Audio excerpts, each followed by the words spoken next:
या मंदिराशी ना मराठा राजघराण्याचे नाते आहे। तर तंजावरमधील बृहदीश्वर मंदिर हे प्रसिद्ध आहे। तर हे भगवान शिवाला समर्पित आहे।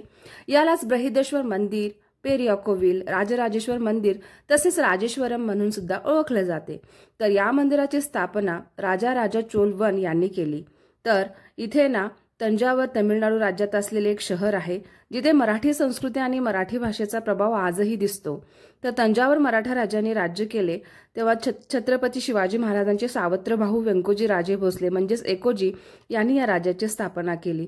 तर इथे हे विशेष म्हणजे मंदिराचा शिखर आहे तो एकाच दगडात कोरलेला आहे। त्याचे वजन 80 टन आहे आणि मंदिराच्या मध्यभागी ना शिवलिंग जे सुमारे 20 टन वजनाचे आहे आणि 29 फूट उंच आहे। समोरच नंदी आहे। नंदीची जी उंची आहे 13 फूट आहे आणि रुंदी 16 फूट आहे। ते सुद्धा एकाच खडकातून कोरलेले आहे।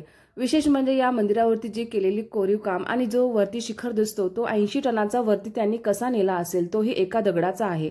सो खरंच हे मंदिर खरंच विशेष आहे आणि यालाच बिग टेम्पल असंही म्हणतात। तर हे मंदिर तर मला फार आवडलं आतापर्यंत बघितलेल्या मंदिरापैकी। तुम्ही जर तमिळनाडूला जात असाल ना तर या मंदिराला तुम्ही नक्की भेट द्या। आणि विशेष म्हणजे तिथे ना सरफोरी राजे भोसले द्वितीय हे एक महत्त्वाचे शासक होते, ज्यांनी सरस्वती महाल ग्रंथालय बृहदीश्वर मंदिरात शिलालेख कोरलेला आहे, ते सुद्धा विशेष आहे। तर इथे बोलल्या जाणाऱ्या मराठी भाषेला तंजावर मराठी किंवा दक्षिण मराठी असंही म्हणतात। तर तुम्ही जर येत असाल तर या मंदिराला नक्की भेट द्या आणि व्हिडिओ आवडला तर लाईक करा आणि सबस्क्राईब करायला विसरू नका। भेटूया पुन्हा, बाय बाय।